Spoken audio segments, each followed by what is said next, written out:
शरीर को छोड़ रहे हैं, लेकिन हम जैसे अपने बेटे को याद करते करते प्राण का त्याग कर रहे। आप भी आपके बेटे को याद करते करते आपके भी प्राण निकल जाएंगे, हम आपको श्राप देते हैं। जब वशिष्ठ को ये बात कही तो वशिष्ठ जी ने कहा, ये तेरे लिए श्राप नहीं है, तेरे लिए तो वरदान है, क्योंकि बेटे की याद करते करते आपको प्राण त्यागना है, तो बेटा इसका मतलब आपको होना ही है, आपको बेटे होने वाले है, ये उसका आशीर्वाद आपको मिला है।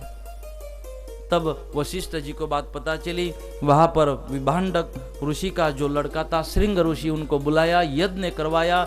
ये अग्नि नारायण भगवान ने जो पायस दान था वो राजा को दिया और कहा 3 पिंड बना के 3 रानियों को दे दो। 3 रानियों को दे दिए, कौशल्या, सुमित्रा, कैकेयी, तीनों को दे दिया और कहा ग्रहण करो, इससे गर्भधारणा होगी। कैकेयी को गुस्सा आ गया कि मुझे बाद में क्यों दिया, मैंने जब जरूर थी तो इस राजा को बचाया था, मेरे कारण तो राजा युद्ध जीते थे और मुझे भूल गए, मुझे लास्ट में दिया। और वो ग्रहण नहीं कर रही थी, गुस्सा आ गया था, तो सुमित्रा, कौशल्या ने भी पिंड ग्रहण नहीं किया। तब तक एक पक्षी आया और कैकेयी के हाथों में जो पिंड था उठाकर ले गया। अब जो था वो भी हाथों से निकल गया। क्यों? गुस्से के, क्रोध के कारण। इसलिए जब क्रोध आएगा तो आपको पहले जलाएगा और बाद में बाकी को नुकसान होगा। और क्रोध के कारण जो था, अभिमान के कारण जो था, वो भी हाथ से निकल गया। अब दोनों रानियों ने सोचा कि अब आधा आधा पिंड उनको देते। कौशल्या, सुमित्रा दोनों ने आधा आधा उनको दिया। आधा ग्रहण किया कौशल्या ने, आधा ग्रहण किया सुमित्रा ने, और आधे आधे 2 पिंड ग्रहण किए कैकेयी माता ने। फिर तीनों को गर्भधारणा वहां पर रही। जो पूरा पिंड उठाकर पक्षी ले गया था, पवन देव को ये बात पता थी। पवन देव ने धीरे से झटका दिया पक्षी के पैरों में, वो पिंड जो आकर गिरा है तो अंजनी माता के झूले में आकर गिरा, उसको ग्रहण किया और पूरे पिंड से जो गर्भधारणा हुई उस पिंड से फिर जो 11वें रुद्र है हनुमान जी, वो अंजनी माता को प्राप्त हुए हैं। यहाँ पर गर्भधारणा हुई, काल बीतता गया, समय बीतता गया और चैत्र मास था, 9वीं तिथि थी और दोपहर में 12 बजे का समय था, दोपहर का समय था। और इसी समय पे सब चर्चा चालू थी संसार में। कौन सी चर्चा चालू थी?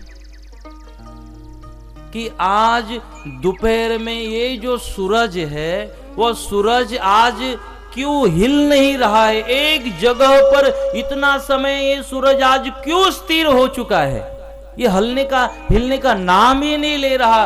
तब जाके धीरे धीरे पता चला, अरे सूरज जैसा ही तेजस्वी अयोध्या में अपने राजा दशरथ के घर लड़का आज के दिन जन्मा है और उसको देखने के लिए सूरज भी खड़ा हो चुका है कि ये मेरे जैसा दूसरा तेजस्वी कौन आ गया। इसको देखने के लिए सूरज भी वहां पर गर्दी कर रहे थे। और वहां पर कौशल्या को आज भगवान वहां पर जन्मे थे, राम अवतार यहाँ पर प्रकट हुआ था। सुमित्रा माता के घर लक्ष्मण और कैकेयी माता के घर भरत और शत्रुघ्न, चारों ने यहाँ पर आज जन्म लिया था। आज क्या कहना था राजा की खुशी का और वहां पर अयोध्या वासियों के खुशी का। आज राजा की और सारी प्रजा की मनोकामना पूरी हुई थी और आनंदोत्सव मनाना अयोध्या वासियों ने चालू कर दिया।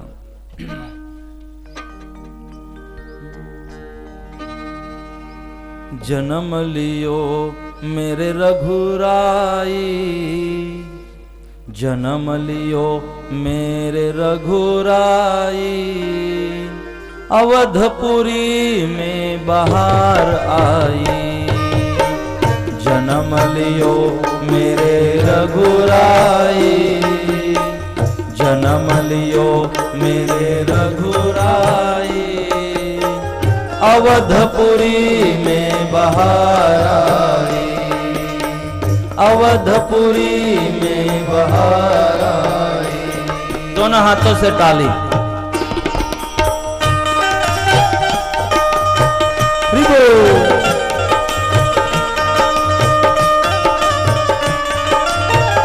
आज अयोध्या वासी खुश थे।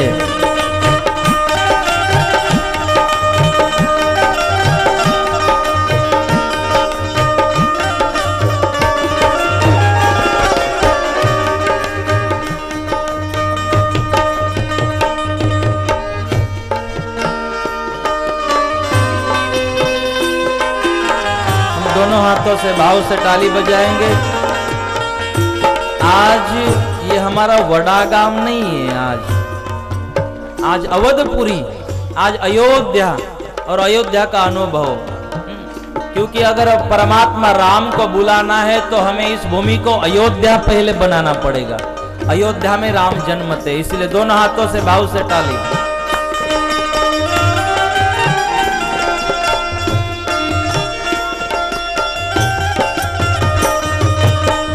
माता कौशल्या बड़ी भागी, सुमित्रा जी की किस्मत जागी। माता कौशल्या बड़ी भागी, सुमित्रा जी की किस्मत जागी।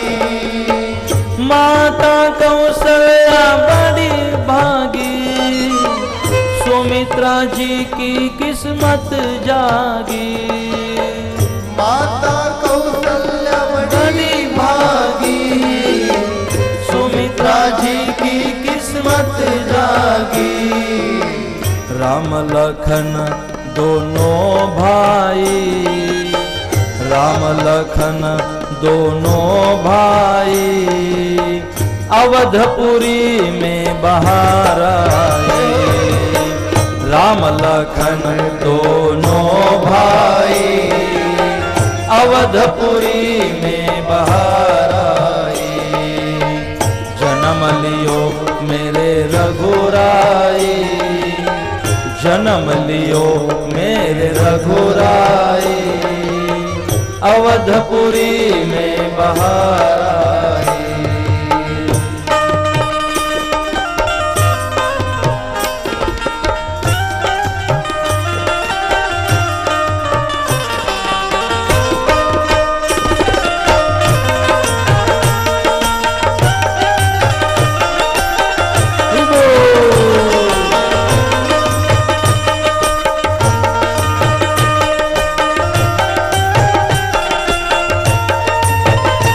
हम अपने हृदय को अयोध्या बनाएं, अपने हृदय में राम को प्रकट करने की कोशिश करें। दोनों हाथों से भाव से ताली। भगवान आज यहाँ जन्मे हैं, अपने हृदय में परमात्मा को प्रकट करना है। बोल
झिम छाई, अवधपुरी में बहार आए। जन्म लियो मेरे रघुराई, जन्म लियो मेरे रघुराई, अवधपुरी में बहार आई, अवधपुरी में बहार आई।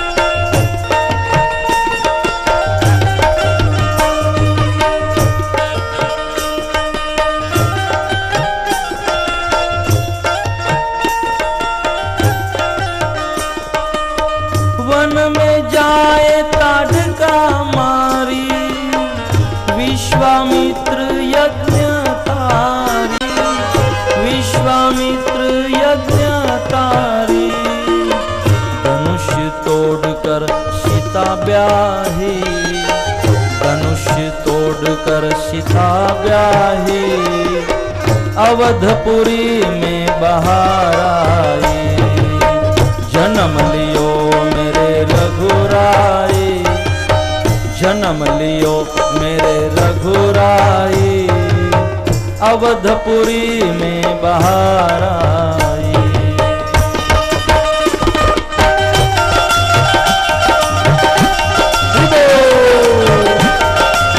दोनों हाथों से भाव से ताली।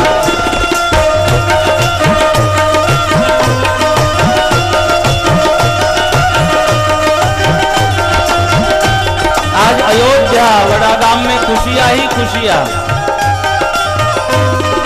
परमात्मा का दर्शन करने आज भीड़ हो रही थी। उस तेज को सूरज में देखने के लिए आज गर्दी हो रही थी। लोग भाव से तालियां बजा रहे थे, भगवान को याद कर रहे थे।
मेरे मन भाई, तेरी छवि मेरे मन भाई, अवधपुरी में बहार आई। जन्म लियो मेरे रघुराई, जन्म लियो मेरे रघुराई, अवधपुरी में बहार आई, अवधपुरी में बहार आई।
राजा का जन्म हुआ है ना, इसलिए राजमाता भी मूड में आ गई है।